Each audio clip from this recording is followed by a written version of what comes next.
ഇവിടെ ഒരു ബോർഡുണ്ട് നമുക്ക് വേണ്ട ഗൈഡൻസൊക്കെ. അതെവിടെ ശരിക്കും മഴ സമയത്ത് കുറച്ച് ഡേഞ്ചറാണ്. കാരണം മഴ പെയ്ത് കഴിഞ്ഞാൽ എപ്പോൾ വേണമെങ്കിലും മഴ വെള്ളപ്പാച്ചിലുണ്ടാവാം. പിന്നെ തെന്നി വീഴാനൊക്കെ നല്ല സാധ്യത ഉണ്ട്.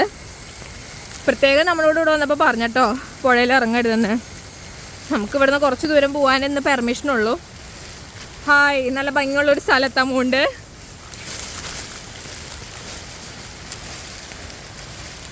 ഹായ്, രസമുണ്ടല്ലേ? അതാണ് ഇവിടെ നിന്നാണ് ജംഗിൾ വാക്ക്. നമ്മളോട് പറഞ്ഞത് ഈ പുഴ എത്തുമ്പോൾ ജംഗിൾ വാക്ക് എന്ന് പറഞ്ഞൊരിത് കാണും. ആ വഴി കൂടെയാണ് നമുക്കിനി പോകേണ്ടത്. കാട്ടിലൂടെ പോകാൻ പോവാണ് നമ്മളിനി.